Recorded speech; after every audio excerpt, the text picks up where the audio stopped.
Tujuan kegiatan ini pastinya untuk prestasi juga, berhubungan dengan visi misinya dari Pak Gubernur sendiri, karena kita ketahui bersama Pak Gubernur Julius Silvanus ini sangat concern di bidang olahraga, ya kan?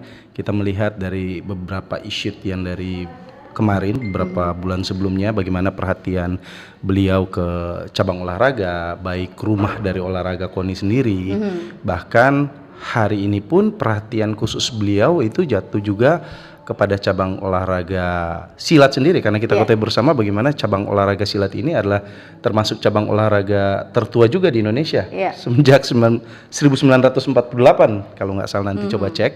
Dan cabang silat juga sendiri untuk Sulawesi Utara juga kan punya prestasi yang mumpuni, apalagi hari ini kan kita bersama-sama ada Ibu Junika juga, ini adalah koordinator pertandingan wasit skala nasional juga, begitu juga Pak Nofri di Sekum juga.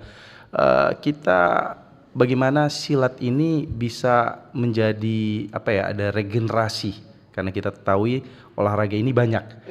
Bagaimana silat ini bisa bertumbuh di artinya kemajuan zaman sekarang ini, jangan sampai juga ada kemunduran, tapi harus ada kemajuan di saat ini. Karena itu event ini harus dilaksanakan. Pak Gubernur terlibat secara langsung. Tapi yang lebih menarik lagi gitu ya, ini yang ditujukan untuk ikut dalam pertandingan ini para remaja. Betul. Kenapa para remaja?